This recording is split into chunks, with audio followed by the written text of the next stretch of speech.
Started? हाँ sir Message. हाँ Okay sir, thank you sir, thank you.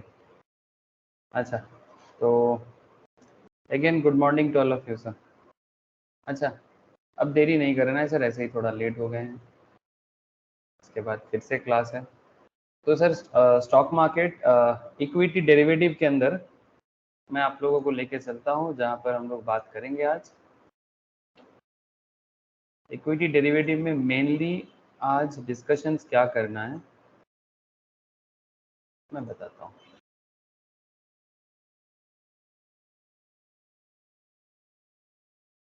Screen share है please, इतना मुझे बताओ तो सर।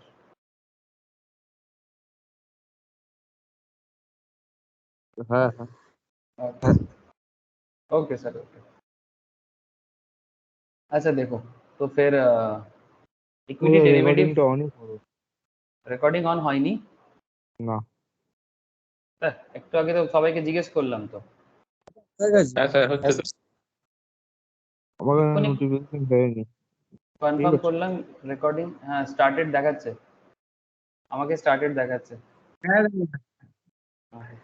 ঠিক আছে ঠিক আছে, एक्चुअली कंफर्म खोलना हो जाना। अच्छा देखो सर, तो इक्विटी डेरिवेटिव के अंदर हम लोग एक्चुअली एक थ्योरेटिकल एरिया कवर करने के लिए लास्ट कुछ वीक से लगे हैं सर। लगे हैं मैंने बेसिकली एक जंग लड़ने की तरह हम लोग थ्योरेटिकल पार्ट को कवर कर रहे हैं। I know as a stock market trader या फिर as a stock market student ये बहुत ही बोरिंग एरिया लगता है सर। क्यों? क्योंकि stock market is all about trading, market fluctuations है, मार्केट बाड़ा कमा। हाँ सर, निफ्टी में क्या हुआ, सेंसेक्स क्या हुआ, ठीक है, ऑप्शंस में क्या चल रहा है, बैंक निफ्टी क्या परफॉर्म कर रहा है। बट हम लोग कहाँ पर है, हम लोग एक्चुअली वो प्रैक्टिकल एरिया को थोड़ा सा अभी ऑफ करके हम लोग बात कर रहे हैं सर काफ़ी दिनों से, कुछ वीक से, that is legal part, accounting and taxation part.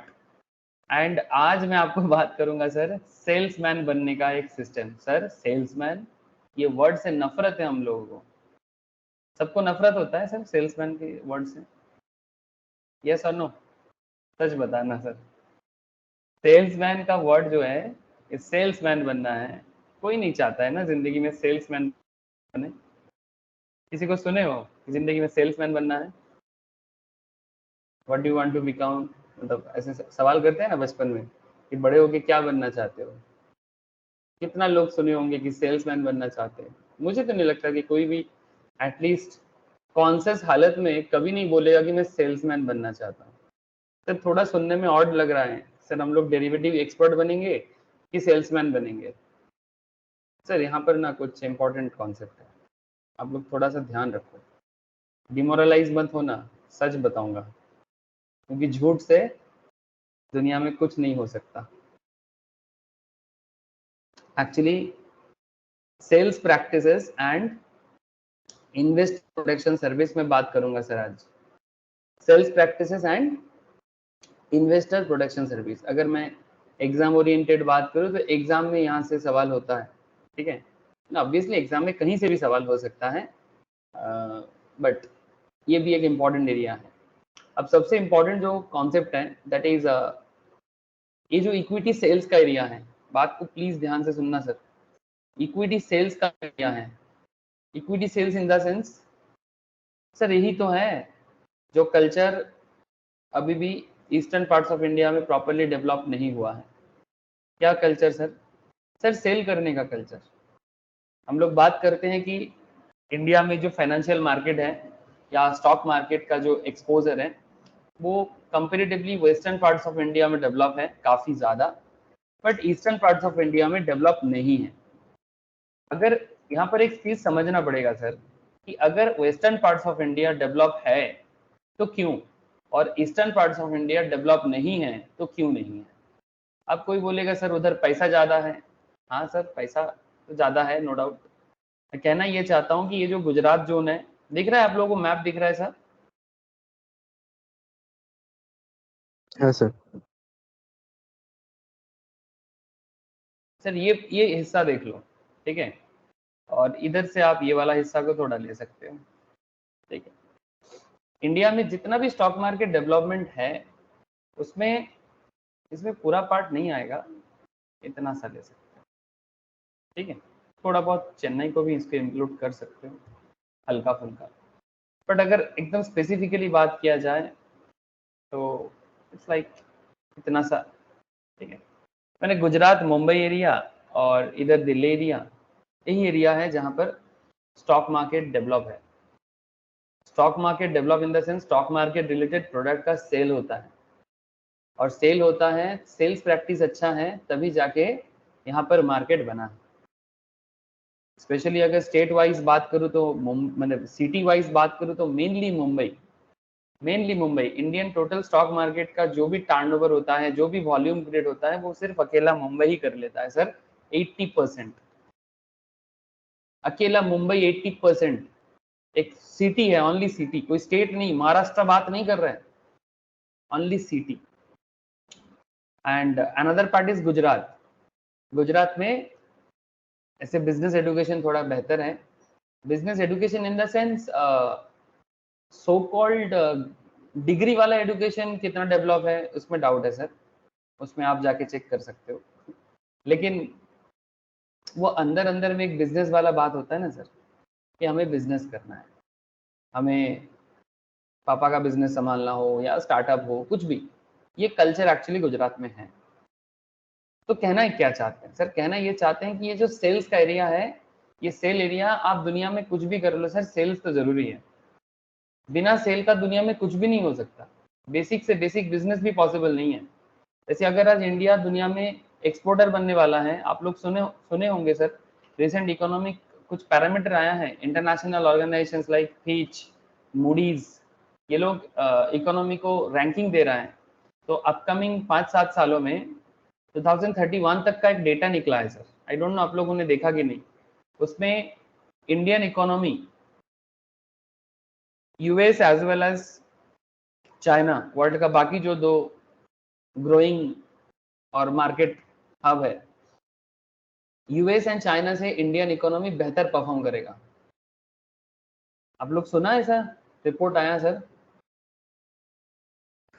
হ্যাঁ স্যার, মানে ফিচ তো কি জানো ইউএসএ সোভরেজিয়ান বন্ড মার্কেটকে ডাউনগ্রেডেড করেছিল, আর এসএনপিরও রিপোর্ট এসেছিল, জেপি মর্গানেরও রিপোর্ট এসেছিল ইন্ডিয়ান ইকোনমির উপরে, আমাদের ওভারওয়েট রেটিং দিয়েছিল। ठीक है, अब समझ गए होंगे आप लोग तो क्यों इंडियन इकोनॉमी को इतना सामने रखा जा रहा है। तो सिंपल बात है, अभी इंडिया अच्छा सेल्समैन बन गया है सर। इंडिया अपना चीज बेचना चालू कर दिया है, क्योंकि इंडिया एक अच्छा सेल्समैन बना है। अब साउंड नेगेटिव है, बट मतलब नॉर्मली हमारे समाज में सेल्स को लेके एक नेगेटिव वर्ड बनाया गया है सर, कि सेल माने टारगेट बेस्ड जॉब, सेल माने ये। हाँ ऑब्वियसली जिंदगी में कौन सा चीज में टारगेट नहीं है? क्या आप लोग टारगेट फिक्स नहीं करते? हर फैमिली अपना टारगेट से चलता है। मैं मानता हूँ कि जॉब लाइफ थोड़ा क्रिटिकल होता है, but it's all about mentality. It's all about mentality. एक बंदा अपना बिजनेस स्टार्ट करेगा, उसमें अपना प्रोडक्ट बनाएगा, फिर उसको सेल ही तो करना है। अगर आप सेल नहीं कर पाओगे, अगर आप अपना प्रोडक्ट का मार्केटिंग नहीं कर पाओगे, घर बैठे थोड़ी ना सब दुनिया को पता चलेगा कि आप कौन हो, क्या बेचते हो। लेकिन सर अब यहाँ पर कुछ बातें हैं। सेल करने का मतलब ये तो नहीं कि लोगों को लूटना, that's a very thin line sir.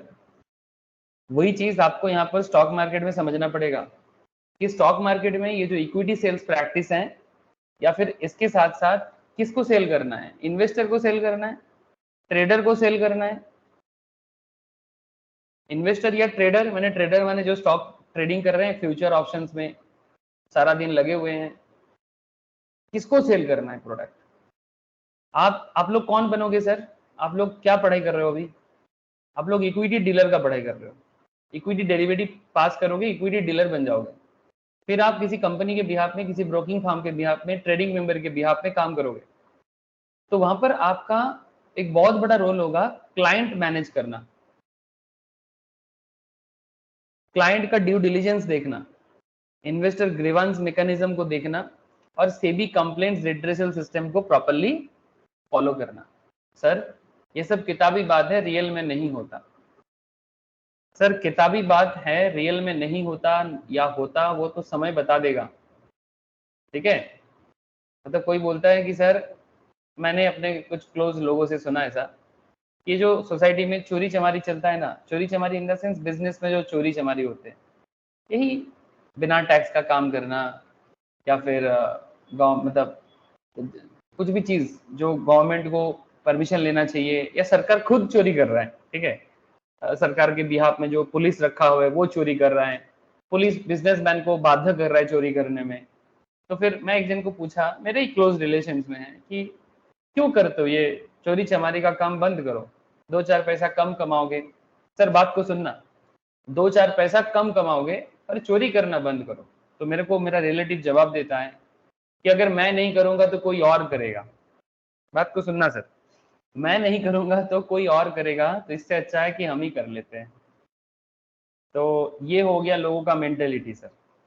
आप समझ आप लोग कनेक्ट हो सकते हो, ठीक है, मेरे को ज्यादा बताने का जरूरत नहीं है। यू कैन कनेक्ट बिकॉज आपके आसपास में भी आपको ऐसा लोग बहुत मिलेगा जो भी चोरी करता है, डुप्लीकेसी से कमाते हैं, 2 नंबरी कमाते हैं, ठीक है। उनका एक ही मतलब है कि अगर मैं नहीं करूंगा तो कोई और करेगा, सभी करते हैं, एक ऐसा मेंटेलिटी बन गया।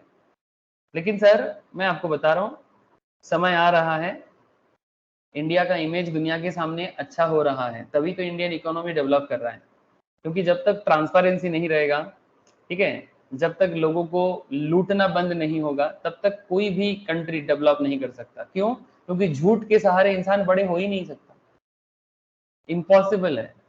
2-4 दिन के लिए चकचक करोगे सर, ठीक है, 2-4 दिनों के लिए चमकोगे, बट फिर वो फेयर एंड लवली लगाने के बाद जो हालत होता है, चाहे फेयर एंड लवली हो या फेयर एंड हैंडसम, ठीक है, ओरिजिनलिटी पे तो रहना पड़ेगा, ठीक है। अरे भाई, काला इंसान को काला ही अच्छा लगता है, उसको काला काला मुंह पे अगर तुम कितना भी पाउडर लगा दो, वो बेकार लगता है सर। और अगर जब वो उतरते हैं तो ओरिजिनलिटी तो दिख ही जाता है। तो जो काला है उसको काला रहने दो, जो सादा है उसको सादा रहने दो, ठीक है, क्योंकि ओरिजिनलिटी इंपॉर्टेंट है। एक्चुअली मैं ये सब बात क्यों कर रहा हूँ, क्योंकि ये जो चैप्टर है ना, ये चैप्टर इसी मैटर पे बात कर रहा है कि आपको क्या करना चाहिए। एक क्लाइंट मैनेज करने के टाइम पे इक्विटी सेल्स के ऊपर बात करेगा, ठीक है। हाँ, हो सकता है जब आप रियल लाइफ में काम करने जाओ आपको एग्जैक्टली किताबी बात नजर ना आए, बट मैं आपको बोलूंगा कि अगर आप इस रास्ते में चल पाते हो, जैसे कि सेबी बता रहा है आपको, ठीक है, सेबी आपको बहुत कुछ बताएगा जो ऑनेस्टी में चलने के लिए बोलेगा, ठीक है। सेल्स प्रैक्टिस में एक्चुअली और कुछ नहीं, आपको ऑनेस्ट वे में सेल करने के लिए बोलेगा। यही इंपॉर्टेंट बात करना है इस चैप्टर का। लेकिन रियल लाइफ में भी आप कुछ अलग फेस करो, बट कोशिश करना अपने आप को सही रास्ते में चलाने का। अच्छा देखो सर, क्या बोलते हैं, आगे बढ़ते हैं। The finance sector has an important role to play in an economy. Sir obvious बात है, जहां पैसा है वहां इकोनॉमी तो काम करेगा। फाइनेंस बने क्या? पैसा का जुगाड़ जहां से होता है, सिंपल बात है। एक देश को चलने के लिए, एक कंपनी को चलाने के लिए, एक इंडिविजुअल लाइफ को चलाने के लिए, किसी को भी चलना है जिंदगी में, उसको फाइनेंस का जरूरत है। अब कोई जॉब करके अपना फाइनेंस जुगाड़ कर लेते हैं, कोई बिजनेस करके कर लेते हैं, कोई ट्रेड करके कर लेते हैं। इंडिविजुअल्स अगर कंट्री वाइज बात करें, कंपनी वाइज बात करें, उनको कैपिटल का जरूरत है अपना बिजनेस को चलाने के लिए। कंट्री को भी कैपिटल का जरूरत है अपना देश को चलाने के लिए, है ना। तो the finance sector has an important role to play in an economy. मैं तो कहता हूँ कि ये तो लाइफ ब्लड है। It has responsibility to ensure stable market and support the real economy. Real economy, झूठा economy नहीं। The primary functions of a financial institution is to be responsible and provide sustainable financial service. Sustainable word का मतलब समझते हो ना? हाँ, इस sustainable के ऊपर हमारे इंडिया का एक famous Nobel laureate sir, Bengali है, आप लोग नाम भी सुने होंगे, अमर्त्य सेन। इनका जो बुक्स हैं, रिसर्च है, अगर कभी आप लोग इनका रिसर्च पढ़ते हो तो इनका रिसर्च पेपर इसी के ऊपर है, सस्टेनेबल डेवलपमेंट, मतलब जिस कारण इनको नोबेल मिला था। आप लोगों को पता है ना अमर्त्य सेन के बारे में? हेलो, है सर। है दादा। Thank you sir. तो ठीक है सर, पॉलिटिकल आइडियोलॉजी के बारे में बात नहीं करूंगा ठीक है, हो सकता है अमर्त्य सेन का पॉलिटिकल आइडियोलॉजी क्या है, कुछ प्रॉब्लम भी चल रहा है विश्व भारती में कुछ जगह वगैरह को लेके, वो सब अलग बात है। किसी के पर्सनल जिंदगी या उसके ऊपर बात नहीं करेंगे। मैं इनका जो नॉलेज है वो उसी पे बात करूंगा सर, ठीक है। कोई बोलेगा नहीं सर विश्व भारती का जगह लेके रखा है ये वो, सर वो अपने घर पे रखो आप, वो पर्सनल मैटर है, वो सब मैटर पे बात नहीं करना है। कौन सही कौन गलत कोर्ट बात करेगा, हम लोग नहीं उस पर। लेकिन मैं आपको, अमर्त्य सेन नोबेल लॉरेट है, उनका रिसर्च का जो पेपर था वो रिसर्च पेपर यही था, सस्टेनेबल डेवलपमेंट, माने डेवलपमेंट एक बार होवे कभी ना जावे, ऐसा डेवलपमेंट चाहिए सर, कि जो डेवलपमेंट ना जितना समय जाएगा बढ़ता ही जाएगा। जैसे आजकल पॉलिटिकल पार्टी का अगर मैं बात करूं, आप लोग ध्यान से सुनना बात को, जैसे वेस्ट बंगाल में 1947 के बाद, वेस्ट बंगाल का मेरा होम स्टेट है इसलिए ज्यादा जानता हूँ, बोल रहा हूँ सर, देख रहा हूँ जान रहा हूँ।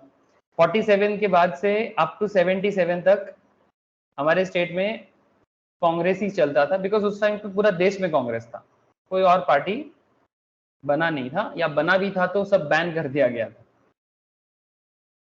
जैसे उस टाइम पे बीजेपी था सर, आरएसएस का संगठन वगैरह था, लेकिन सब प्रॉब्लम में था, मतलब डेमोक्रेटिक राइट थोड़ा खराब हो गया था। वेस्ट बंगाल में 1977 के बाद से 2011 तक सीपीएम का, कम्युनिस्ट का शासन चला। 2011 से 2023 अभी तक टीएमसी का शासन चल रहा है। सर कहना क्या चाहते हो? सर मैं कहना ये चाहता हूं कि अगर 47 से 77 वेस्ट बंगाल में सच में इकोनॉमिक डेवलपमेंट हुआ है, तो सीपीएम उस डेवलपमेंट को और आगे बढ़ा सकता था। और 77 से 2011 के बाद से 2023 में वेस्ट बंगाल का डेवलपमेंट अगर, मतलब क्योंकि हर पॉलिटिकल पार्टी अपना दावा करता है ना, हर एक पॉलिटिकल पार्टी दावा करता है कि हमने ये कर दिया, हमने वो कर दिया, लेकिन मैं आपको इंडिपेंडेंटली सोचने के लिए बोल रहा हूँ, बाकी स्टेट के बारे में नहीं बोलूंगा। I am only talking about Bengal, I am just talking about West Bengal. मैं आपको पूछना चाहता हूं सर, आप लोग मतलब अभी जवाब नहीं चाहिए मुझे, जस्ट फील करें कि कांग्रेस ने दावा किया बंगाल में ये किया वो किया, सीपीआईएम ने बोला कि हमने बंगाल को वो दिया, अभी टीएमसी गवर्नमेंट बोल रहे कि हम बंगाल को ये बना दिया। लेकिन क्या सच में सस्टेनेबल डेवलपमेंट हुआ है बंगाल में? एक्चुअली डेवलपमेंट वैसा होना चाहिए जो डेवलपमेंट दिन बे दिन बढ़ता जाए, जिस डेवलपमेंट को बार बार रिबिल्ड करने का जरूरत नहीं पड़े, उसे कहते हैं सस्टेनेबिलिटी। मुझे लगता है कि वेस्ट बंगाल में रियल डेवलपमेंट नहीं आया है सर, स्पेशली इंडिपेंडेंस के बाद से वेस्ट बंगाल दिन वे दिन खराब होता गया, due to any reason I don't know. मतलब मुझे पता है, मैं बोलूंगा नहीं, क्यों? क्योंकि बोलने से पॉलिटिकल चर्चा हो जाएगा, सो पॉलिटिकल सामाजिक मैटर में चर्चा हो जाएगा, बट वो मेरा टॉपिक नहीं है। So I hope you understand, sustainability वही होता है। अगर कांग्रेस कुछ करके जाता तो उसके सस्टेनेबिलिटी पे सीपीएम बनाता, सीपीएम कुछ करके जाता तो उसके सस्टेनेबिलिटी पे टीएमसी बनाता। कल टीएमसी नहीं रहेगा, कोई और पार्टी आएगा, मे भी बीजेपी आना बाकी है, मैं तो चाहता हूं कि वो थोड़ा आ जाए, देख लेते हैं वो भी क्या गुल खिलाता है लेकिन वो भी क्या करेगा आके, उनको भी सस्टेनेबिलिटी चाहिए। अगर उनको मतलब रीस्टार्ट करना पड़ सकता है, मे बी कोई बोलेगा सर बीजेपी कभी नहीं आ सकता, अरे ना आए फर्क नहीं पड़ता, बट बंगाल का अच्छा हो, हम लोग यही चाहते हैं ना। पॉलिटिकल कोई भी आइडियोलॉजी आए सर, पर देश का तरक्की होना चाहिए, है ना। पार्टियां आएंगी पार्टियां जाएंगी, पर देश चलते रहना चाहिए। So my point is very simple sir, sustainable financial concept होना चाहिए, इसको बोलते हैं सस्टेनेबिलिटी। तो कहना क्या है सर, गिविंग गुड एडवाइस, आप हमेशा अपने क्लाइंट को अच्छा एडवाइस दो। सर मार्केट में तो गलत एडवाइस भी चलता है, आप समझ रहे हो ना, मैं वही बात तो करना चाहता हूँ। एक होता है cosmetic development, fair and handsome fair and lovely वाला डेवलपमेंट, 2 मिनट में चकाचक, अंदर है खोखला, वैसा नहीं चाहिए सर। इसीलिए giving good advice and having excellent customer service is a pre conditions for long term success of any financial institution. मेरा कहना नहीं है, आप बोलोगे सर आप ज्ञानी बाबा की तरह बात कर रहे हो, नहीं सर, ये तो मार्केट ही आपको बता रहा है, सेबी बता रहा है। आपका गुड नॉलेज होना चाहिए, आप अच्छा एडवाइस करो, एक्सेलेंट कस्टमर सर्विस दो, और अपना लॉन्ग टर्म सक्सेस रखो। अब इस मुद्दे पे मैं आप लोगों को एक किताब रेफर कर सकता हूँ, मे भी किसी ने पढ़ा होगा, पढ़ा है सर आप लोग, एक ऑथर के बारे में सुने हो, शिव खेरा, नाम सुने हो आप लोग? शिव खेरा, जो लोग किताब पढ़ते हो, नंदन बहुत बुकिश है, नंदन बहुत बुक्स पढ़ते हैं। नंदन पढ़े चीज, नंदन पढ़ाई करता है अलग अलग किताबें। अरे पढ़े चीज বইটা না স্যার। পড়বি, আমি রেকমেন্ড করছি। ইউ ক্যান সেল, ঠিক है, यू कैन सेल। एक्चुअली ये मार्केटिंग एक्टिविटी का एक किताब है, ठीक है। यू कैन सेल या फिर एवरीबडी सेल्स, ठीक है। हर कोई अपने आप को बेचता है, ठीक है, हर कोई अपने आप को बेचता है। तो इस किताब का मेन फॉर्मूला क्या है, या फिर इस किताब, ये कोई आम इंसान नहीं है सर, ये आदित्य बिरला ग्रुप के लिए काम, मतलब उनका मार्केटिंग या साइकोलॉजिकल एक्सपर्ट्स थे, ठीक है। मैं नॉर्मली बोलता हूँ जो भी किताब सही लगता है, जो थोड़ा ऑफबीट होता है sir, offbeat in the sense जिंदगी में जो चीज लोगों को पसंद नहीं होता है, वही सब चीजों के ऊपर मैं थोड़ा फोकस करता हूँ, ठीक है। इनका 2-4 किताब काफी फेमस रहा है, जैसे you can win, you can cell, ठीक है। तो मैं सेल के बारे में बात कर रहा हूँ, इसलिए बोल रहा हूँ कि यू कैन सेल का जो कॉन्सेप्ट, ये पुराना है सर, 2008-10 जब हम लोग कॉलेज वगैरह में पढ़ते थे मोस्ट प्रोबेबली, ठीक है, तो उस टाइम का है सर। इस किताब का मेन कॉन्सेप्ट क्या है मैं आपको बता देता हूँ, सिनॉप्सिस बता देता हूँ कि क्या ये किताब बताना चाहता है। ये बेसिकली यही बताना चाहता है, एक सिनॉप्सिस यहाँ पर मिला है बुक्स का, गूगल बुक से। You can sell address time tested principle which make a successful sales professionals. The word used in principles and not tactics. Sir यहाँ पर यही बात, ये आज का जो टॉपिक है ना वो यही चीज है, आपको प्रिंसिपल फॉलो करना है, टैक्टिक्स नहीं। टैक्टिक्स में आप सही गलत का डिफरेंस नहीं करते, आप समझो सर। टैक्टिक माने बेसिकली हमारा किसी भी तरह से पैसा आ जाए, ठीक है, उसमें किसी का गलत हो हम देखते नहीं है। बट प्रिंसिपल्स माने एक ऑनेस्ट आइडियोलॉजी के साथ काम करना। Tactics are manipulative. टैक्टिक माने आप किसी को मैनिपुलेट करते हो। मैनिपुलेशन माने क्या होता है सर, किसी भी तरह से बेच दिया जाए। आज बेच दोगे भाई, कल नहीं बेच पाओगे, लॉन्ग टर्म कॉन्फिडेंस जनरेट नहीं कर पाओगे, क्योंकि मैनिपुलेटिव टेक्निक ज्यादा दिन तक नहीं टिकता है। Tactics are manipulative, whereas principles are based on the foundations of values. Many times you hear people saying that to succeed you need to learn tricks of the trade. ये word बहुत चलता है, बट ये किताब इसी चीज में focus किया है कि कैसे सेल किया जाता है। आप जिंदगी में कुछ तो सेल करोगे सर, अपना बिजनेस करोगे तो अपना प्रोडक्ट, अपना सर्विस रखोगे। कल अगर आप एडवाइजरी का काम करते हो तो भी आपको सेल करना है। यहाँ पर ये एडवाइजरी के ऊपर भी बात किया है। जो लोग किसी भी एडवाइस के काम करते हैं, जैसे इस चैप्टर के अंदर चार्निंग का कॉन्सेप्ट है, इन्वेस्टर सेमिनार का कॉन्सेप्ट है, ठीक है। फिर आपको मैं और भी बताऊंगा, इन्वेस्टमेंट एडवाइजर का कॉन्सेप्ट है, ठीक है, कि ये जो एडवाइजर कॉन्सेप्ट है कि कैसे बनता है एडवाइजर। इसमें NISM का एग्जाम भी है सर, इन्वेस्टमेंट एडवाइजर के ऊपर NISM एग्जाम भी होते हैं, आप लाइसेंस भी ले सकते हो। और इंटरेस्टिंग इज दैट कि आप एज एन एडवाइजर कैसे अपने आप को डेवलप कर पाओगे, क्योंकि एडवाइजरी बिजनेस में पैसा बहुत है, no doubt, but advisor long term में कैसे बनते हैं। शॉर्ट टर्म में तो सर छोटा मोटा इधर उधर करके बहुत सारे लोग बहुत सारा पैसा इधर उधर कर लेता है, लेकिन अपने आप को सच में डेवलप करना, तो कोई आप पे भरोसा क्यों करे, कोई आप पे भरोसा क्यों करे। ये कोई एक दिन का चुटकी का खेल नहीं है sir.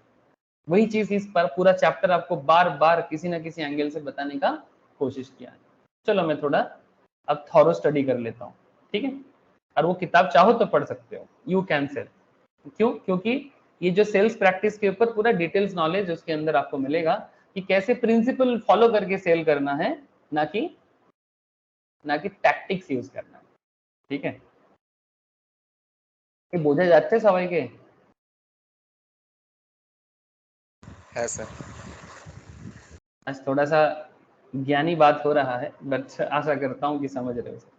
Financial institution should have customer oriented approach. अरे भाई, जो आपका कस्टमर है अगर वही आपका नहीं रहा, अगर कस्टमर को ही अपने इनिंग में बना दोगे, आज जो कस्टमर है कल आप पे थूकेगा। आज जो आपका कस्टमर है कल आपके ऊपर खराब बात करेगा, आपको मन ही मन में गाली देगा। ऐसा काम क्यों करे सर? हाँ, बोलते हैं कि जिंदगी, ऐसे कहा जाता है सर हमारे भारतीय रीति के हिसाब से, बोलते हैं जिंदगी सिर्फ जो जीते हैं वो नहीं, इंडियन कल्चर बोलते हैं कि जिंदगी मौत के बाद भी एक जिंदगी है। मौत के बाद का जिंदगी वो है ना सर, जैसे कि मानो कि आज अगर आपके घर में जो बड़े बुजुर्ग हैं वो अच्छा काम करके जाते हैं तो हम उनके बारे में बार बार क्या करते हैं, प्रशंसा करते हैं। अगर कोई अच्छा करके गया, जैसे मानो किसी का दादाजी इतना अच्छा काम करके गया कि उसका गुडविल का वैल्यूएशन आज भी उसका फैमिली एंजॉय कर रहा है, और किसी का दादाजी इतना खराब काम करके गया कि उसका बैडविल का इफेक्ट आज भी फैमिली को भुगतना पड़ता है, तो उसको बोलते हैं मौत के बाद का जिंदगी। समझ रहे हो सर? थोड़ा सा अलग बात कर दिया, बट ट्राई टू अंडरस्टैंड, ठीक है? तो जिंदगी एक होता है जो जी रहे हैं, और एक जिंदगी है जो डेथ के बाद भी रहते हैं। तो कैसा जिंदगी चाहते हो, ठीक है? क्योंकि जिंदगी सिर्फ ये नहीं है, आपके जाने के बाद, हमारे जाने के बाद भी एक जिंदगी होता है जिसमें हमारे ही बच्चा बच्ची, पोता पोती, फैमिली, उन्हीं को झेलना पड़ता है। तो आप अपने जिंदगी को इस एथिक्स के साथ, इस वैल्यूज के साथ रखो ना, ठीक है? 2% इधर उधर करके क्या फायदा, ठीक है? अगर अच्छा काम करो, 2% क्यों, 2000 कमाओगे, 2 लाख कमाओगे, 2 करोड़ कमाओगे। तो financial institution should have customer oriented approach. उसको अपना एनिमी ना बनाए, उसको अपना 2-4 पैसे के लिए बिक ना जाए। Where sales of product are customer led and always accompanied by correspondingly efficient and appropriate advice। अब आप एक अच्छा एडवाइजर कैसे बनोगे sir? Good knowledge, sound knowledge. आप जिस टॉपिक के साथ हो, जिस एरिया के साथ हो, आप अपने आप को उस फील्ड में डेवलप करो, समय दो। एक्सपीरियंस सबसे बड़ा टीचर होता है, नो डाउट सर। दुनिया में सबसे बड़ा टीचर एक्सपीरियंस होता है। आप अपने एक्सपीरियंस में जो भी चीज सीखते हो, ठीक है, उसका कोई सब्स्टिट्यूट नहीं होता। अब अपने आप को जिंदगी में, जो बंदा जितना जिंदगी देखेगा वो उतना ज्यादा अपने आप को बना पाएगा। Yes sir, that's true. ये बात आप करोगे मेरे, तो ये बात एक्चुअली विवेकानंद जी ने ये बात कहा है, experience is the biggest teacher. तो it can be summarily stated that the customers have the right to get good advice. अब कस्टमर के एंगल से सोचो, उनका अधिकार है सही एडवाइस का। Finance employees have the duty to give good advice. अब आप लोग फाइनेंस एम्प्लॉइज बनोगे आगे जाके, तो आपको गुड एडवाइजर बनना है, ये आपका ड्यूटी है। A favorable model should be developed in cooperation between company, its employees and intermediary in the finance sector to ensure the best possible framework for increasing customer satisfaction। आज जो भी company top level में पहुंचा है ना sir, आज जो भी कंपनी टॉप में पहुंचा है, कहीं ना कहीं वो कस्टमर का गुडविल लिया है सर, कस्टमर को गुडविल जनरेट करके दिया है। लेकिन सर जब बिजनेस बड़ा हो गया, आप लोग सुनोगे शायद अपने दोस्तों से, अपने कलीग से कि ये वाला कंपनी ना कस्टमर का लूटता है, कुछ देखता नहीं है। तो ये ना कंपनी टू कंपनी वेरी करता है। मैं पुराना कुछ स्टूडेंट के साथ कुछ मार्केट में, इससे पहले भी लोग गए हैं ना काम करने, तो मेरे को फोन करके बोलता है सर कि कुछ कंपनीज ऐसे हैं, जैसे एक स्टूडेंट है, उसका पहला एक्सपीरियंस बहुत ही नेगेटिव रहा, तो वो मेरे को बोलता है कि नहीं सर, ये आप समझ नहीं रहे हो, मार्केट बहुत गंदा है, लोगों का पैसा इधर उधर कर लेता है। लड़का अच्छा था, तो उसको ना थोड़ा चिंता होता था कि इस तरह से किसी का भी पैसा विदाउट एनी प्रॉपर एडवाइस आप कैसे, मतलब सिर्फ ब्रोकरेज जनरेट करने के लिए, सिर्फ कमीशन एक्स्ट्रा अर्न करने के लिए आप कस्टमर को कैसे लूट सकते हो। तो ये उस लड़का का अंदर का एथिक्स उसको रोकता था। फिर वो बोलता था मार्केट अच्छा नहीं है। फिर मैं उसको बोला देख, सारा कंपनी ऐसा नहीं है, हो सकता है कि कोई पर्टिकुलर ब्रांच ऐसा कर रहा है, या फिर ऐसा हो सकता है कि ब्रांच का जो हेड है वो खराब है, ठीक है? क्योंकि सेंट्रल, जब कोई कंपनी बहुत बड़ा हो जाता है, मैं नाम नहीं लूंगा अभी, ठीक है, जब कोई कंपनी बहुत बड़ा हो जाता है ना, तो उसका डिफरेंट ब्रांच ऑपरेट करते हैं इंडिपेंडेंट वे में। तो उस ब्रांच ऑपरेट करने के टाइम पे कौन ब्रांच का लीड मैनेजर है, उससे भी बहुत सारा चीज डिपेंड करता है। तो वही बात है सर कि कस्टमर सेटिस्फैक्शन, इसका जो प्रॉपर फ्रेमवर्क है, इंटरमीडिएट कौन है, कंपनी कौन है, कंपनी में एम्प्लॉय कौन है, सभी चीज डिपेंड करता है एक फेवरेबल मॉडल डेवलप करने में, ठीक है? नहीं तो आज आप बोलो ना कि सारा मार्केट कॉन्सेप्ट या जो भी है मुंबई में ही क्यों डेवलप हो पाया। आज के डेट में न्यूली हैदराबाद, बैंगलोर डेवलप हो रहा है, दिल्ली डेवलप है कंपेरेटिवली, ठीक है? Why not eastern parts of India? क्या प्रॉब्लम है? इधर पैसा नहीं है, लोग नहीं रहते, सबसे ज्यादा लोग ईस्टर्न पार्ट्स में रहते हैं। इंडिया का सबसे highly concentrated population eastern parts of India में रहते हैं। अगर आपको नॉलेज है तो ठीक है, नहीं है तो मैं बता देता हूँ। वेस्ट बंगाल में officially 9 crore, more than that sir actually. Bihar में 11 करोड़, 10 से 11 करोड़ के बीच में। एंड यूपी में, यूपी को आधा हिस्सा बांट दो, यूपी में 22 करोड़ लोग, हाँ 22 करोड़, यूपी का टोटल पॉपुलेशन ওটা 22 करोड़। ছিল আগে, ওটা আগে ছিল, আমি যখন জানতাম 3-4 বছর আগের কথা বলছি। अच्छा, এখন 22 करोड़ आसपास यूपी का। अगर यूपी का ईस्टर्न पार्ट को ले लो, इसमें भी करीब 7-8 करोड़ लोग रहते हैं, ठीक है। तो जस्ट आप देखो, अच्छा इधर झारखंड है, झारखंड में भी 2-3 करोड़ है, कम है थोड़ा, झारखंड का पॉपुलेशन थोड़ा कम ही है। जस्ट लुक सर, मैंने उड़ीसा नहीं लिया इसमें, उड़ीसा का भी लेना चाहिए ईस्टर्न पार्ट्स में, सिर्फ ईस्ट ले रहा हूं सर, बाकी कुछ नहीं। उड़ीसा में करीब 6 करोड़ के आसपास लोग रहते हैं। लुक एट सर, 9 6 15 15 और इधर कितना 7, कम कर लेते हैं, 15 5 20 22 22 और इधर बिहार में कितना 11 22 और 10 32 33 33 और इधर 3 36 करोड़, माने ऑलमोस्ट 40 करोड़ पॉपुलेशन सिर्फ ईस्टर्न पार्ट्स ऑफ इंडिया में रहते हैं। इतने बड़े भारत में 140 करोड़ की आबादी में 3 स्टेट मिलके, बंगाल बिहार उड़ीसा झारखंड मिलके, ওয়েস্ট বেঙ্গলে কিন্তু এখন মানে 10 কোটিরও বেশি हाँ তো আছে ऑफिशियली, এখন। ওটা हाँ वही मैं बोल ওটা रहा 11 ছিল যেটা। हूँ। ठीक है, समझ गए आप लोग, ठीक है, 10 करोड़ प्लस ऑलमोस्ट, ठीक है। तो अनऑफिशियल भी बहुत है।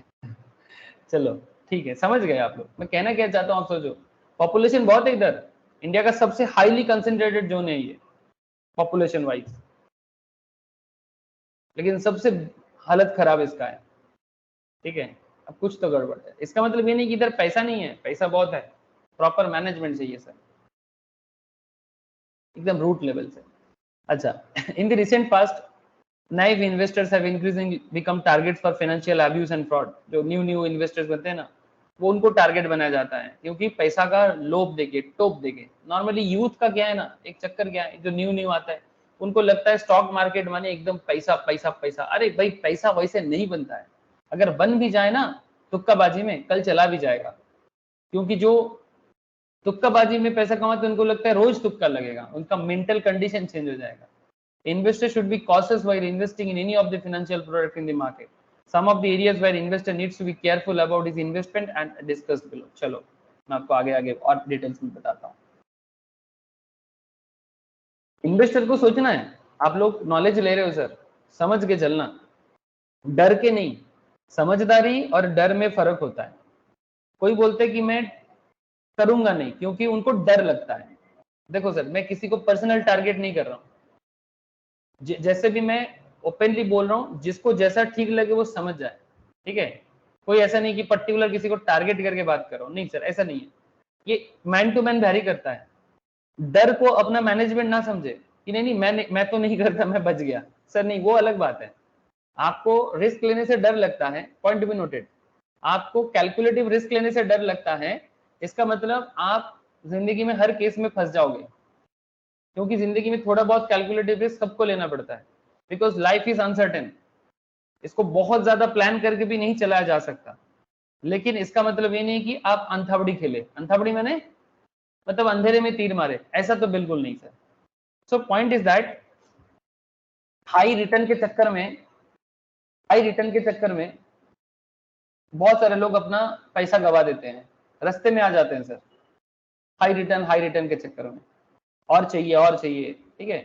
कल रविन्द्रनाथ टैगोर का 22 श्रावण था ना सर, उनका बेसिकली मृत्यु दिवस थे, तो उनका एक गाना बहुत पॉपुलर है सर, रविन्द्रनाथ टैगोर का, आप लोग जानते हो, मैं तो इतना नहीं जानता, थोड़ा बहुत।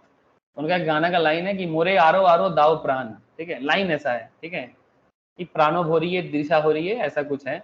रविंद्र संगीत बचपन से बंगाली कल्चर में बड़ा हुआ सर, रविंद्र संगीत थोड़ा बहुत तो आता ही है, ठीक है। प्राणो हो रही है, दिशा हो रही है, मोरे आरो आरो दाव प्राण।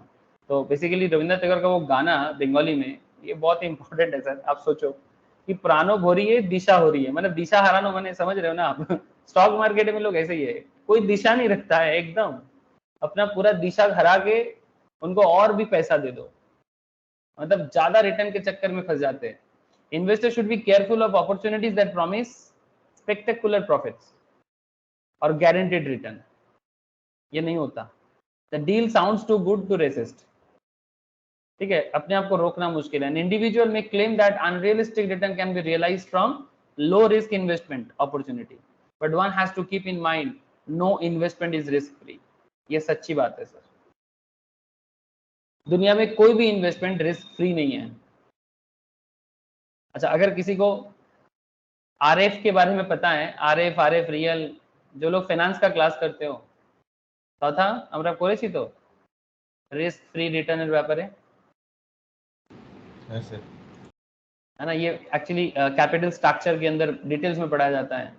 जो लोग फाइनेंस का क्लास करते हो सीएस के लिए या सीएमए के लिए, दे मस्ट नो कि कैसे कैलकुलेशंस होते हैं, एकदम अंदर से बात होता है। चलो ठीक है, मैं अभी वो सब बात नहीं करूंगा। Risk free in the sense कुछ एरिया है। हाँ बोलो सर, कुछ कहना चाहते हो? Yes sir.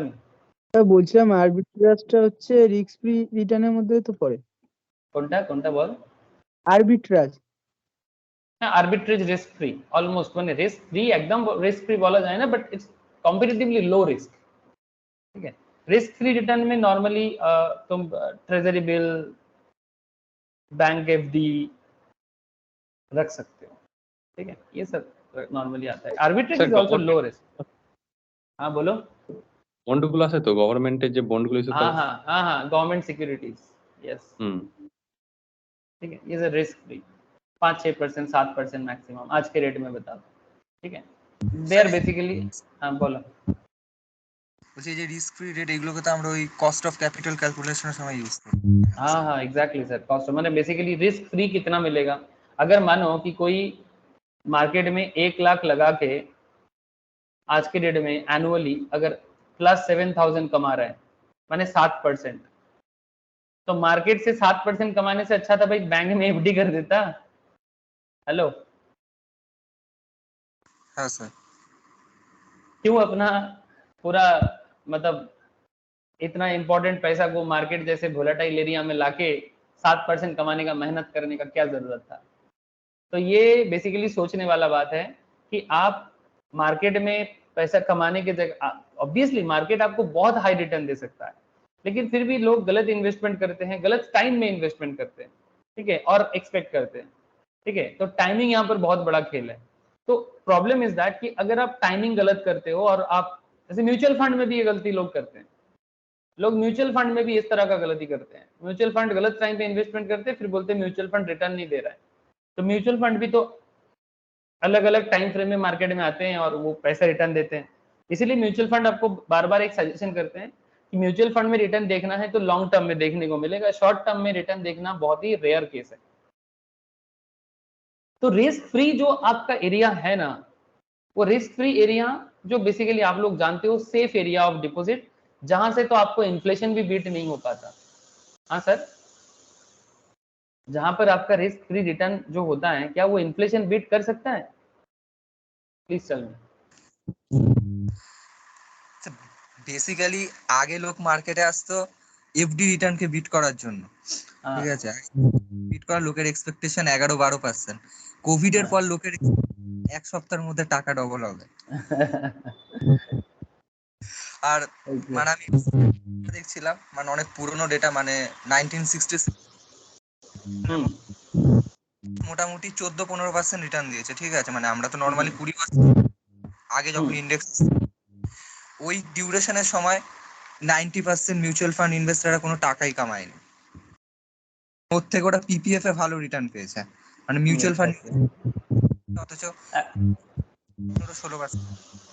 অ্যাকচুয়ালি টাইমের ব্যাপার, বুঝেছিস তো, মার্কেট কখন কি টাইমিং সে চলছে, এখানে ইকোনমিক্সের মানে ওভারঅল ইকোনমি নলেজের একটা ব্যাপার ডিপেন্ড করে, কোন সময় টাকা মার্কেটে লাগাবো, কোন সময় মার্কেটে আসবো, इट्स मैटर करता है।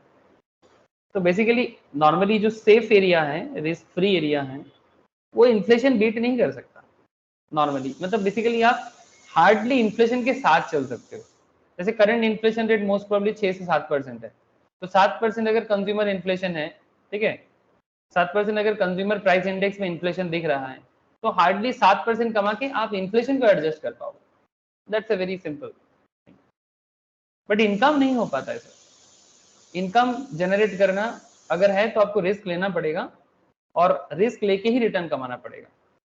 ठीक है, अच्छा एक बात याद आया, इन्फ्लेशन से एक चीज याद आ गया, मैं एक खबर देख रहा था, एक सेकंड। अच्छा, खबर खुला हुआ है। China slides into deflation as consumer factory prices drop. ये आज का ही खबर है सर, आज का ही खबर है, सुबह 9:30 बजे का खबर है। आप लोगों ने देखा ये? हाँ बोलो। সকালেই দেখেছি মানে আজকেই এসছে 4.4%। 4.4 माइनस, 4.4 माइनस। सर मैं इसका सिंपल आपको एक बता देता हूँ। जैसे हम लोग इन्फ्लेशन इन्फ्लेशन बात समझते हैं, इन्फ्लेशन माने क्या? महंगाई। डिफ्लेशन माने দাম কমে যাওয়া মানে ডিপ্রেস থাকা দাম। थैंक यू सर, डिप्रेस था का माने बेसिकली ये मार्केट बिजनेसमैन के लिए बहुत खराब बात है। और बिजनेस खराब है माने ओवरऑल इकोनॉमी खराब हो जाएगा। माने बेसिकली जब कोई प्रोडक्ट का जितना सप्लाई का जरूरत है उससे ज्यादा मार्केट में अवेलेबिलिटी है। जैसे चाइना में आपको बता दूं, चाइना इतना ज्यादा उल्टा सीधा इन्वेस्टमेंट किया है ना सो कॉल्ड डेवलपमेंट के नाम पे, ठीक है, कि चाइना में फ्लैट बन के पड़ा हुआ है लास्ट 10 साल से, फ्लैट प्रोमोटिंग करके बड़े बड़े बिल्डिंग कॉम्प्लेक्स, बट खरीदार नहीं है सर। इतना इन्वेस्टमेंट फालतू में करके रखा है कि खरीदार नहीं है। तो आप सोचो कि जब मार्केट में खरीदार नहीं होता है, माने खरीदने वाला नहीं होता है, तो प्रोडक्ट का प्राइस क्या होगा? प्रोडक्ट प्राइस फॉल करेगा। इसीलिए देखो चाइना एक्सपीरियंस है रेयर, ये बहुत रेयर होता है नॉर्मली, लेकिन ये चाइना का गलत इकोनॉमिक पॉइंट ऑफ व्यू है सर, जिसके कारण आज ये हालत हो रहा है। इसीलिए दुनिया अभी चाइना को उस ग्रोथ लेवल में नहीं रख रहा है जैसा जैसा चाइना को रखा जाता था। Consumer business demand weakens after an initial burst in the first quarter following the ending of pandemic restriction. A prolonged property market slump, plunging exports and subdued consumer spending are weighing on the economy's recovery. China is in deflation for sure. माने product का दाम ही नहीं मिलेगा। अब दाम नहीं मिलेगा तो बिजनेसमैन का तो हालत खराब हो जाएगा, और बिजनेसमैन का हालत खराब होगा तो ऑब्वियसली इसका पूरा इंपैक्ट घर घर में पड़ जाएगा, घर घर में, क्योंकि बिजनेसमैन के पास ही तो सब काम करते हैं। तो अगर बिजनेसमैन को ही बिजनेस करके पैसा नहीं मिलेगा तो फिर बिजनेसमैन लोगों को पेमेंट कहां से करेगा, सैलरी कैसे बढ़ेगा? तो डिफ्लेशन एक्चुअली इकोनॉमी के लिए एक माने स्लो पॉइजन है सर, ये स्लो पॉइजन है। अगर ठीक नहीं होता है ना एक टाइम के अंदर, एक रीजनेबल टाइम के अंदर, तो ये खतरा बन सकता है। चाइना आई होप कि मैनेज कर लेगा, बट देखो क्या होता है, ठीक है। लाल झंडा कितना देर तक लहरा पाता है, ठीक है सर, आगे बढ़े। तो यहाँ पर इन्वेस्टर को क्या सिखाया जा रहा है sir? Investor should be careful of opportunities that promise spectacular profits और guaranteed return. The deal sounds too good to resist. An individual may claim that unrealistic return can be realized from low-risk investment opportunity. But one has to keep in mind, no investment is risk-free. The returns are related to the risk taken, and hence there cannot be a product in the market that gives high return in risk-free manner. कोई product दुनिया में नहीं हो सकता जो risk free हालत में आपको हाई रिटर्न दे। ये बात आप भी जानो और अपने क्लाइंट को भी बताओ, ठीक है। जब आप अपना एडवाइजरी काम चालू करें, अपना डीलरशिप काम चालू करें, ठीक है, ये चीज समझना सर। क्लाइंट को सच बताना, क्लाइंट को सच बताना, नॉलेज देना, ठीक है, क्योंकि वो ताकि वो सस्टेनेबल रहे। ऐसा नहीं कि एक दिन आएगा कस्टमर बन के, जिंदगी भर कस्टमर बने रहे आपका, ठीक है। इन्वेस्टमेंट एडवाइजर सर्विस, ठीक है, इसके ऊपर भी एनआईएसएम का एग्जाम होता है सर। आप लोग आगे आगे अगर एडवाइजरी सर्विस स्टार्ट करना चाहते हो तो आप एनआईएसएम का एटलीस्ट एडवाइजरी लेवल कर सकते हो। आप लोग जानते हो इन्वेस्टमेंट एडवाइजर, इसका दो होता है, लेवल 1। हाँ बोलो sir. Investment advisor wealth advisor মানে দুটো কি আলাদা সার্টিফিকেট মানে নাকি একটা করলেই হয়ে যায়? এনআইএসএম এর তো ওটাকে ইনভেস্টমেন্টই বলে, ওয়েলথ বলে কি এটাকে এনআইএসএম এ? আমার তো মনে পড়ছে না। ছিলাম ইনভেস্টমেন্ট এন্ড ওয়েলথ অ্যাডভাইজারের সার্টিফিকেট আছে। এনআইএসএম এ হ্যাঁ হ্যাঁ হ্যাঁ। তাহলে নতুন এসছে বোধহয়, অনেকগুলো নতুন নতুন এসছে, সবসময় মনে থাকে না। বাট ইনভেস্টমেন্ট অ্যাডভাইজারটা অনেক পুরানো, ঠিক আছে, इन्वेस्टमेंट एडवाइजर तो अनेक पुराना। जैसे इन्वेस्टमेंट एडवाइजरी में तुमको क्या क्या पढ़ना है, मैं थोड़ा सा अगर देखो, बेसिकली और कुछ नहीं, जैसे तुम लोग नॉलेज गैदर कर रहे हो ना स्पेसिफिक लेवल में, ठीक है, specific level in the sense तुमको टेक्निकल का नॉलेज है, तुमको फंडामेंटल नॉलेज है, तुमको म्यूचुअल फंड का नॉलेज है, तुमको फ्यूचर एंड ऑप्शंस का नॉलेज है, तो कुल मिला के तुम पूरा मार्केट को जानते हो। और साथ में इकोनॉमिक्स का एक ओवरऑल नॉलेज चाहिए, ठीक है। ओवरऑल क्या लिखता है, understand about the Indian financial market and Indian security market segments, ठीक है। उसके बाद जाके आप इन्वेस्टमेंट एडवाइजर का एग्जाम देके अपना लाइसेंस ले लो, ठीक है। आई थिंक 10A इसका सीरीज का नाम है, ठीक है। सर्टिफिकेशन है NISM series XB investment adviser level 2, ठीक है। तो fulfil the requirement under SEBI investment advisor regulation 2013, ठीक है। तो जिसको अपना सेल्फ प्रैक्टिस करना है वो कर सकता है। अच्छा, यहाँ पर क्या बोला है, revise launch of NISM series 10 investment adviser level 1 certificate 30/2021, ठीक है। वो ये सब अपडेट आप लोग बाद में ले लेना। अब इधर क्या बोलता है वो देखो।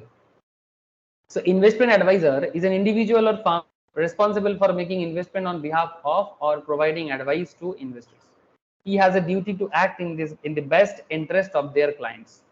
Best interest, client के best interest पे काम करो. Sometimes, however, investment advisor take advantage of their positions of trust. भरोसा, अब वही था ना, जिस पे आप भरोसा करते हो, भरोसा तोड़ने वाले वही होते हैं। ये जिंदगी का उसूल है। पता नहीं कैसे, क्यों ऐसा है, होना तो नहीं चाहिए, बट आजकल यही देखने को मिलता है। पर जो देखने को मिलता है इसको सच मान लेते हैं हम लोग, बट यही सच्चाई है जो दिख रहा है। नॉर्मली भरोसा वही तोड़ता है जिस पे आप भरोसा करते हो। सर, इसका मतलब क्या किसी पे भरोसा ना करे? नहीं सर, ये भी जिंदगी जीने का तरीका नहीं है ना। भरोसा तो करना पड़ेगा आपको, क्योंकि ट्रस्ट जहां खत्म हो जाएगा, देखो आप जब ट्रस्ट नहीं करोगे तो आप पे भी कोई ट्रस्ट नहीं करेगा, तो फिर आप अपना जिंदगी कैसे बनाओगे सर? हाँ, कोई बोलेगा सर आपको नहीं पता मेरे साथ क्या हुआ है। अरे भाई सर, आपको नहीं पता मेरे साथ क्या हुआ है। सर मैं यहाँ पर पर्सनल बात नहीं कर रहा हूँ, मैं एक आपको जनरल बात कर रहा हूँ कि ट्रस्ट वर्ड आजकल गलत तरीके से ये लोग उसका फायदा उठाते हैं। इसका मतलब ये नहीं कि ट्रस्ट करना बंद कर दे, ठीक है, ऐसा कंक्लूजन ना रखे सर।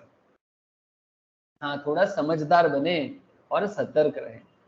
अपना बोकामी जो होता है ना, मतलब इंसान जब अपना इडियट दिमाग को इस्तेमाल नहीं कर पाते तो फंस जाते हैं। तो अपना बोका जो कॉन्सेप्ट है ना, उसको ना ट्रस्ट के साथ कंपेयर ना करें। ट्रस्ट अपने आप में ही एक बहुत बड़ी चीज है। ये हम लोग बोका बन जाते हैं, कहीं ना कहीं हमारा ग्रीडीनेस, कहीं ना कहीं हमारा इमोशनल फायदा उठाते हैं लोग, और हम लोग इमोशनली फंस जाते हैं। तो अगर कुछ डेवलप करना है तो अपना इमोशनल इंटेलिजेंस को डेवलप करना चाहिए, और अपना जो इडियट वाला दिमाग है ना उसको डेवलप करना चाहिए। इसका मतलब ये नहीं कि ट्रस्ट खराब चीज है, ठीक है। विश्वास तो अपने जगह में विश्वास है, रिलायंस अपने जगह में रिलायंस है। आई होप कि आप लोग मेरा बात समझ पाए सर, ठीक है। तो कोई आपका खुद का ट्रस्ट पोजीशन बना के, ट्रस्ट बना के अपना अनऑथराइज्ड फायदा लेते हैं, ठीक है, and deceptive method to misappropriate money directly from their clients, ठीक है। Investors should be careful to review their monthly account statement and to conduct annual review of their investment plan with their investment advisor. Investors should be watchful for abnormal changes in their monthly account statement. अच्छा, last I think last of last, Anurag stock broking का याद है सबको? है sir. Case study Bombay में जो हुआ था, 1000 करोड़ का स्कैम ऑलमोस्ट। या फिर कार्बी का याद कर लो, कार्बी रिसेंटली हुआ है, उसका भी कि मैं बताया था कि कार्बी ने क्या किया। रिसेंटली नहीं बताया, बट कभी तो मैं बताया। Okay, unsuitable investment recommendation. Some unscrupulous investment advisor convince clients to purchase investment products that don't meet the objective of an investor. Her investor का एक ऑब्जेक्टिव होता है, ठीक है। हर इन्वेस्टर ना एक ऑब्जेक्टिव के साथ मार्केट में आता है। किसी का मानना है कि मेरे को, कोई ऐसे होते हैं कि मेरे को 10% आ जाए, कोई बोलते हैं नहीं मेरे को ज्यादा नहीं चाहिए, 15% रिटर्न आ जाए एनुअली। किसी का मानना है कि भाई मैं एवरी मंथ 3% एक्स्ट्रा कमा लूं।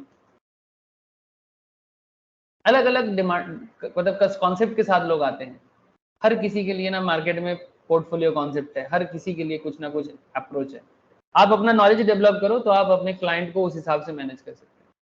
तो unsuitable recommendation can occur when a broker sells speculative transaction, जैसे कि ऑप्शंस, फ्यूचर्स और penny stocks, to say a senior citizen with a low risk tolerance.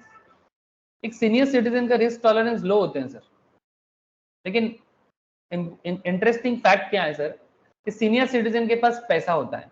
क्या बोलते हो?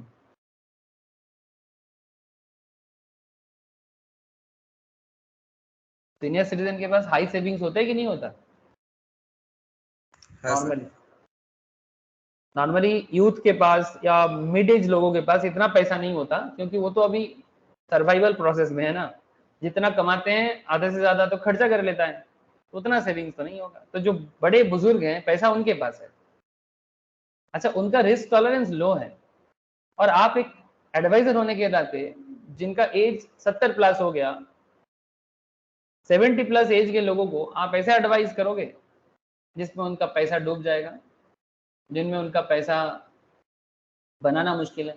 अगर आप ऑप्शन फ्यूचर्स सजेस्ट करते हो तो स्ट्रेटेजी बना के सजेस्ट करो, नैकेड सजेस्ट ना करो। मैंने सिर्फ आपको कमीशन कमाना है, इसका मतलब ये नहीं कि आप किसी को भी कुछ भी बता दोगे, भाई आ गया पैसा, हाँ अभी 10 लाख आ गया। मैंने टारगेट के चक्कर में, टारगेट कुछ नहीं है, आप अपने आप को थोड़ा सा समय दो। इसीलिए वही principal sale as well as, माने सेल माने क्या, गाइडेंस दे रहे हो आप एडवाइजर हो, आप पे भरोसा करेगा, आप पे भरोसा कर। आजकल ब्रोकिंग फार्म पे लोगों का भरोसा उठ रहा है, जानते हो, ब्रोकिंग फार्म का जो बंदा है ना, उन पे लोगों का भरोसा उठ जा रहा है सर।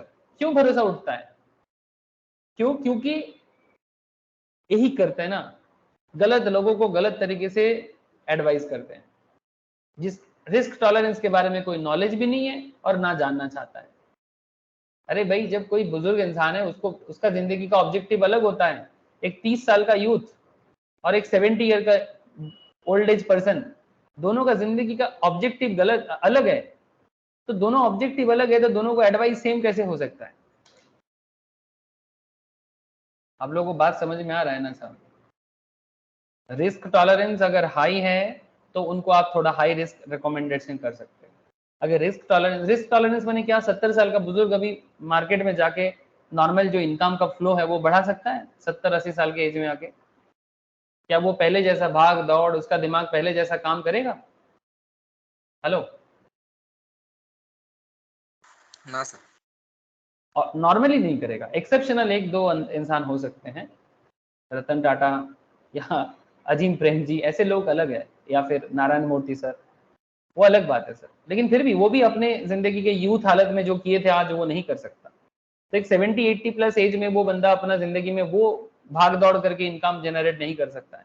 एक 30 इयर्स के बंदा कर सकते हैं, है ना, एक 30-35-25-30 का बंदा कर सकता है, तो उसका रिस्क प्रोफाइल हाई होते हैं।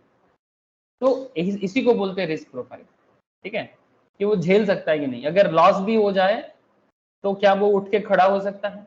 अब एक बुजुर्ग का पैसा चला जाएगा, वो तो रास्ते में आ जाएगा, फिर कहाँ जाएगा वो? There is a concept of charning. What is charning, sir? तो आई होप आपको क्लियर है। Investor should be careful review of the risk profile of each investment recommendation. किसको रिकमेंड कर रहे हो, क्या कर रहे हो, कुछ तो सोचो सर, कुछ तो सोचो। इसको बोलते हैं कॉन्शियसली जीना। कॉन्शियस जीना समझते हो? कॉन्शियस माने ऐसे नहीं है चलो चल रहे हैं, जी रहे हैं, अपने बारे में सोच रहे हैं। जो कॉन्शियसली जीते हैं ना, जैसे कि आप लोगों को एक चीज बताता हूँ, आप लोग नाम सुने होंगे, एक इस्कॉन बोल के एक सोसाइटी है, कृष्णा कॉन्शियसनेस का बात करता है। अब खराब भाला वो अलग बात है, बट मैं आपको एक चीज बता रहा हूँ कि जो कॉन्शियसनेस है, जो इंसानियत क्या है, इंसानियत कॉन्शियसनेस का बात करता है।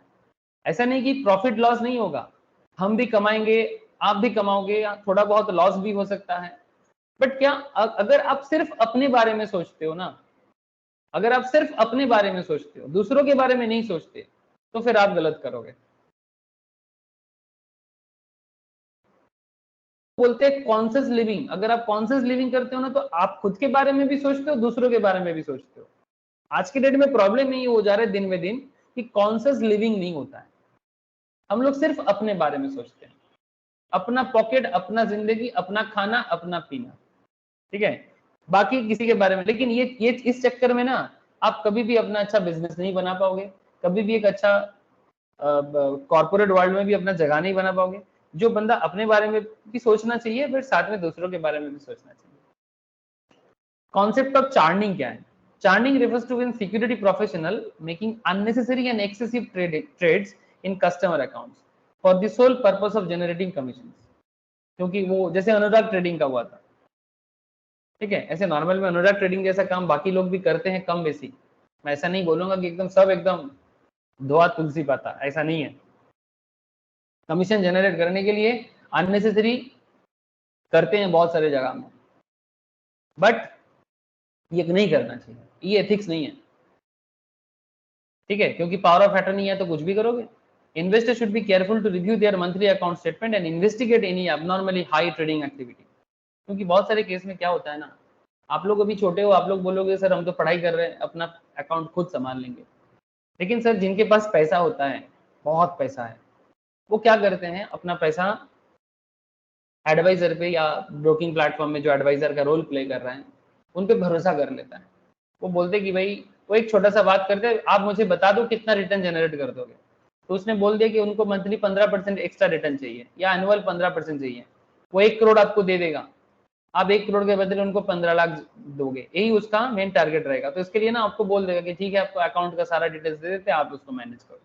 लेकिन इसका मैनेजमेंट का मतलब ये नहीं कि आप उसका अकाउंट को खाली कर दोगे और फिर सब्जेक्ट टू मार्केट रिस्क बोल के निकल जाओगे। ऐसा करने से आप अपना करियर कभी नहीं बना पाओगे, कभी इधर तो कभी उधर करते जिंदगी खत्म हो जाएगा। जिंदगी एक 15 लाख में नहीं बनेगा सर,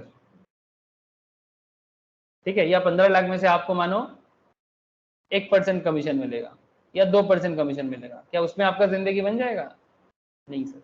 आप देखो कि वो क्लाइंट का जरूरत क्या है, क्लाइंट चाहता है कि नहीं चाहता, उनसे कंसल्ट करो, कोई रियल अपॉर्चुनिटी है तो वही एडवाइस करो, फालतू एडवाइस करके क्लाइंट का पैसा को खराब क्यों करना है। अच्छा, मार्केट आपको और एक चीज बताते सर। अच्छा, चार्निंग समझ गए सर आप लोग?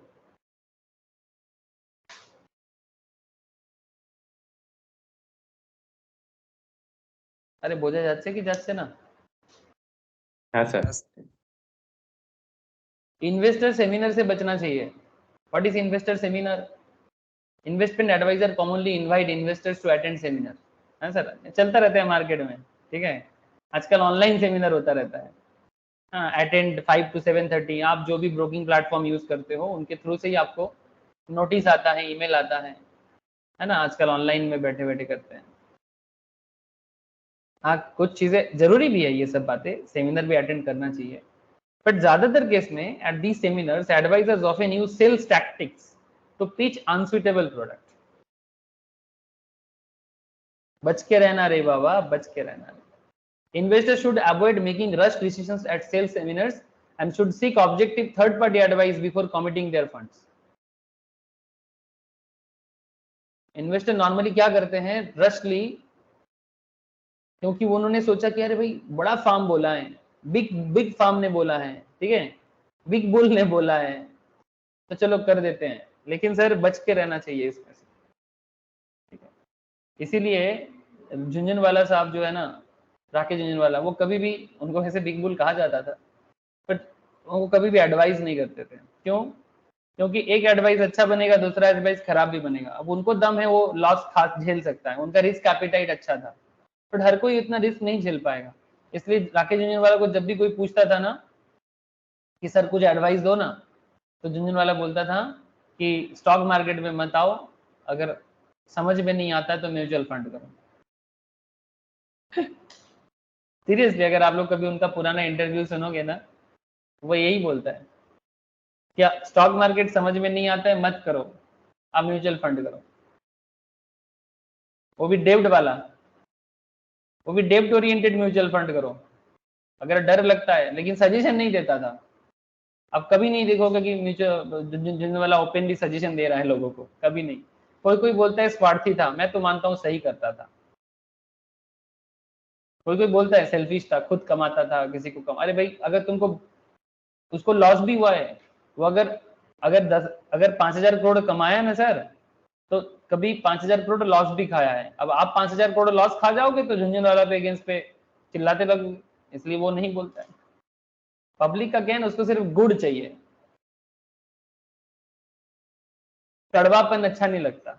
लेकिन जिंदगी ऐसा थोड़ी होता है, आपको गुड़ भी मिलेगा, कड़वापन भी मिलेगा, है ना, खट्टा भी मिलेगा, सब मिलके होता है लाइफ। लेकिन उस पर डिपेंड करता है कि आप क्या झेल सकते हो। तो सेमिनार से बच के रहना है। सेमिनार में ये जो टैक्टिक्स होता है, इन्वेस्टर को बताया जा रहा है कि आप वो सब टैक्टिक्स से बच के रहने, और जरूरत पड़ने से कोई थर्ड पार्टी एडवाइस ले ले फंड को मार्केट में डालने से पहले। As sales become an integral part in financial service, proper advice to customer is important. Okay, ठीक है सर, बोलो समझ में आ रहा है कि नहीं? हाँ सर। कॉन्टैक्ट विद कंज्यूमर, कंज्यूमर के साथ कॉन्टैक्ट करें। Sales agent must only make sales calls. Sales agent होते हैं सर इस मार्केट में जो सिर्फ एकदम पर्टिकुलरली सेल्स कॉल करते हैं। कोई खराब चीज थोड़ी है, लोगों को कॉन्शियस करना, लोगों को बताना, ये भी तो जरूरी है। तो sales agent must only make sales calls on consumers at reasonable times, recognising that is regarded as reasonable can vary in different location. ठीक है, नॉर्मली सुबह 9 बजे से लेकर रात को 8 तक का कॉल कर सकते हैं, ठीक है, इसके बाहर नहीं, unless it is at the consumer request. अगर कस्टमर रिक्वेस्ट करे तो आप बाद में भी बात कर सकते हो, बट नॉर्मली सुबह 9 बजे के बाद से 8 बजे तक आप सेल्स कॉल कर सकते हो। Sales agent will as soon as possible on making contact identify themselves, the company they represent at their purpose, कि वो किसके बिहाफ से बात कर रहे हैं। Sales agent will take account of the consumer personal circumstances. Ethics है sir, ये सब एथिकल बातें कर रहे हैं कि पर्सनल सर्कमस्टेंसेस अभी बात कर सकते कि नहीं। As a minimum comply with diversity obligations, at least पूछ तो ले वो क्या हालत में है, बात करने लायक हालत में है कि नहीं। Sales agent will be end the discussion and leave the premises immediately. अगर फेस टू फेस कर रहे हैं तो डिस्कशन करने के बाद संगे संग निकल जाए वहां से, कंज्यूमर रिक्वेस्ट अगर है तो, ठीक है। Sales agent will voluntarily cease contact with the consumer who clearly indicate that contact is inconvenient, unwelcome और इनअप्रोप्रिएट। अगर कस्टमर नहीं चाहते हैं तो कभी भी कोई कॉन्टैक्ट नहीं करना चाहिए। A contact number must be left with any consumer on request. Sales agent must not exploit a person's inexperience, vulnerability, credibility और loyalty. Exploit नहीं करना चाहिए, किसी का भरोसा नहीं तोड़ना चाहिए, ठीक है। अगर वो इनएक्सपीरियंस है तो कुछ भी चिपका देंगे क्या? हाँ, चिपकाने का आदत बंद करना चाहिए सर। ये 2-4 लोग ना मार्केट को खराब कर देते हैं, जानते हो, बहुत खराब कर देते हैं। Members shall maintain record including the date of contact with the consumer to allow the subsequent identification of the sales agent involved. This will assist in dealing with the complaint or query. Sales agent must at all times be courteous and professional, seek to avoid consumer misunderstanding any information given or making false assumptions, in particular over potential return of their savings, avoid the use of high pressures or luring tactics. ठीक है, माने ज्यादा pressure ना करे client को, ठीक है, ये बहुत खतरनाक चीज होते हैं, ठीक है। किसी को लुभाना, प्रेशर क्रिएट करना किसी के ऊपर, नॉट एथिकल। ये बात मैं पहले ही कर दिया कि आप कस्टमर का रिस्क प्रोफाइल चेक करें कि वो कितना रिस्क ले सकते हैं। इन्वेस्टमेंट पर्पस में risk refers not only the chance that a person may loss his capital but more importantly to the chance that investors may not get the desired return on an investment vehicle. दो चीज risk में आ जाता है, आप कितना loss झेल सकते हो वो भी रिस्क कैपिटाइट है, but more importantly to the chance that the investors may not get the desired return on an investment vehicle. People invest in various investment products that generally comprise FD, माने fixed income instrument, and market oriented investment. In the case of former, माने fixed income with a definite interest rate, there is a little risk of not being able to get the desired return, but इसमें वो उनका जितना जरूरत है उतना return उनको नहीं मिलता। क्रेडिट और डिफॉल्ट रिस्क इसमें कम होते हैं, but in the case of latter, माने market oriented, investor goes with an expectation of the certain amount of return, and the term risk in this context refers to the probability of the investors not getting the desired expected return. But इसमें उनका probability भी high है कि हो सकता है कि उनका रिटर्न उनको मिले या ना मिले, इसमें थोड़ा रिस्क ज्यादा है मार्केट ओरिएंटेड इन्वेस्टमेंट में। तो financial adviser should have thorough understanding of risk. एक फाइनेंशियल एडवाइजर होने के नाते उसको ये नॉलेज होना चाहिए there is a risk return trade off, because risk कितना लेंगे उस पर डिपेंड करते हैं कि ट्रेड ऑफ मिलेगा, मतलब प्रॉफिट एंड लॉस के बीच में gap. That is greater risk accepted, the greater must be the potential return. अगर बड़ा रिस्क ले रहे तो रिटर्न भी बड़ा होना चाहिए as reward for committing one's fund to an uncertain outcome. Generally, as the level of risk rises, the expected rate of return should also rise and vice versa. Risk कम होगा return कम होगा, risk ज्यादा होगा return high होगा। ये बहुत ही common एक phrase है। जो रिस्क एवर्स है, मतलब जो इन्वेस्टर रिस्क लेना नहीं चाहता, would prefer investment that are more secure and thus would have higher portfolio allocations to debt and fixed income. ये म्यूचुअल फंड की तरफ से बात हो रहा है एक तरह का, या फिर आपको वो फंड की तरफ जाने के लिए बोल रहे हैं जो डिवेंचर है, फिक्स्ड इनकम इंस्ट्रूमेंट है। अगर आप एक रिस्क टेकर हो तो आप आओ मार्केट में। On the other hand, in investors with less risk averse would like to have greater exposure to equity and other risky investment. Sir ये ना क्लाइंट को समझ नहीं आता है। क्लाइंट अगर इतना नॉलेजेबल होता तो आपके पास थोड़ी आता। क्लाइंट को कैसे चलना चाहिए ये चीज आप ही को डिसाइड करना पड़ेगा सर। क्लाइंट को कैसे चलना चाहिए ये चीज आपको ही डिसाइड करना पड़ेगा। आप अपने क्लाइंट को मैनेज करो, कैसे करते हो, क्योंकि क्लाइंट आप पे भरोसा करता है और क्लाइंट का रिस्क एपेटाइट क्या होगा ये डिसीजन आपको लेना है। ये डिसीजन आपको लेना है सर। आप लोगों को बात समझ में आ रहा है सर? हेलो, यस सर, बोलो सर, बोलो। স্যার বলছি বেসিক্যালি যারা মার্কেটে আছে মানে ইনভেস্টর হোক ট্রেডার হোক ওরা বেসিক্যালি রিস্ক অ্যাভার্স তো মানে অবশ্যই, কিন্তু ওর সাথে সাথে লস অ্যাভার্স। ঠিক আছে, মানে আমি একটা আচ্ছা, হ্যাঁ বল বল, শুনছি। লস অ্যাভার্স ব্যাপারটা হচ্ছে মানে ওরা লস নিতে চায় না। ঠিক আছে, রিস্ক অ্যাপাটাইট ওদের মানে এতে কমন এক্সাম্পল হচ্ছে যখন ধরুন আমরা কোনো শেয়ার কিনি, নিচের দিকে যেতে শুরু করে লস। ঠিক আছে, তো ওই লসটাকে বুক করার জন্য আমরা কি করি, অ্যাভারেজ করি, ডাউন সাইডেড অ্যাভারেজ করি। হ্যাঁ, যখন প্রফিট উপরের দিকে যায়, ধরুন 100 টাকা কিনেছে 110 হয়ে গেল, 120 হয়ে গেল, তখন সাইকোলজি কাজ করে। এবার যদি শেয়ারটা নিচে চলে আসে তখন আমরা প্রফিট বুক করে সেল করে। ঠিক আছে, মানে যারা ইনভেস্টররা তারা রিস্ক অ্যাভার্সের থেকে বেশ মানে রিস্ক তো বেশি, তারা লস অ্যাভার্স। ঠিক আছে, মানে লস নিতে চায় না, রিস্ক তো প্রচুর নিয়ে নেবে, মানে ডাউন সাইড হচ্ছে মানে অ্যাভারেজ তো করবে। মানে আমি রিসেন্ট একটা এক্সাম্পল দিচ্ছি, একটা পাওয়ার কোম্পানি ছিল, ঠিক আছে, যেটাকে রিলায়েন্স অ্যাকোয়ার করছিল। ঠিক আছে, ইলেকট্রিক থেকে পিওর বলে দিয়েছিল যে কোম্পানি ব্যাংকরাপসি হচ্ছে, রিলায়েন্স অ্যাকোয়ার করছে। আর রিলায়েন্স আমরা শেয়ার হোল্ডার একটা, ঠিক আছে, মানে কোনো লাইবিলিটি আছে ওদের লাইবিলিটি আমরা পে অফ করব, শেয়ার হোল্ডার একটা জানা সত্ত্বেও যে কোম্পানি ব্যাংকরাপসি হচ্ছে, ক্যাপিটাল হয়ে যাবে ব্যাংকরাপসি হওয়ার পরে, তাও ভরে ভরে শেয়ার, মানে ওই সময় ট্রেডিং ভলিউম 90% বায়ার ছিল ওই শেয়ারে। তো এইগুলোকে আপনি কি, এগুলো তো গ্রিডিনেস না, মানে এগুলো তো একটা মানে ফাটকা, বুঝিস, ফাটকা। এগুলো কিছু লোক আছে যারা মার্কেটকে ফাটকা ইউজ করে, হলে হবে না হলে না হবে। এগুলো এগুলো এইগুলো খতরনাক হয়। ঠিক আছে, এগুলো এক ধরনের खतरनाक कॉन्सेप्ट है। बट এখানে बेसिकली कहना, मार्केट एक ओवरऑल बात कर रहे हैं, तू एकदम सही बात बोला कि मार्केट में लोगों को ना, एक तो देख क्लाइंट भी मतलब ब्रोकर भी उसको बेसिकली फुसलाता है ना सर। ब्रोकर भी बोलता है कि अच्छा डील देंगे, ठीक है, अच्छा डील है। अब अच्छा डील माने वो उसको दिमाग में आ गया कि अब तो कुछ तो होगा। फिर कुछ दिन बाद ना मेरे को बहुत लोग फोन करके रोता है सर, बट जब मैं उनको बोलता हूँ कि टाइम देके सीखिए, तब उनको ना सीखने का मन नहीं करता, तब वो जानना नहीं चाहता। ठीक है, अगर मैं किसी को बोलता हूँ कि 4 महीना 5 महीना लग जाएगा, तो बोलते इतना समय, इधर देखो जिंदगी का सारा पूंजी लगाना चाहता है।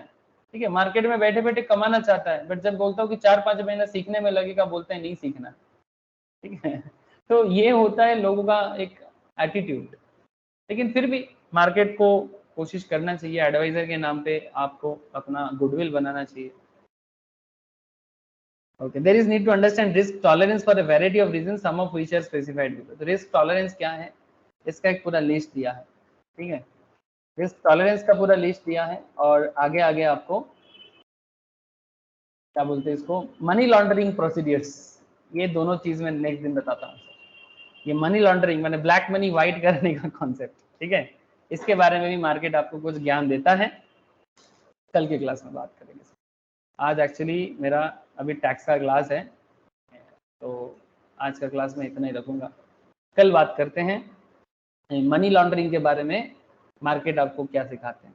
ठीक है, ऐसे तो ये पूरा एक एक्ट है, पर पूरा एक्ट में बात नहीं करेंगे, बट एटलीस्ट मार्केट में जो पैसा आता है, किसका पैसा, चोर का पैसा, घूस का पैसा, आतंकवादी का पैसा, उसको लेके क्या करना चाहिए।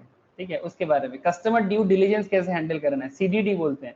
ठीक है, और एक कॉन्सेप्ट है सर, उसको बोलते हैं CSC, क्लाइंट स्पेशल कैटेगरीज। ठीक है, ये 3-4 चीज हैं जो कल के क्लास में बता के ये टॉपिक को मैं कंप्लीट करूंगा, ठीक है। आज স্যার इतना ही এখন है। তো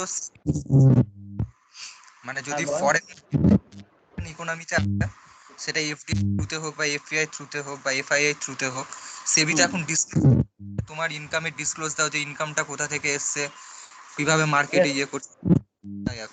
वही सर, सोर्स ऑफ इनकम सही होना चाहिए, तो क्लाइंट को भी पता होना चाहिए क्या पैसा, किसका पैसा, नहीं पैसा।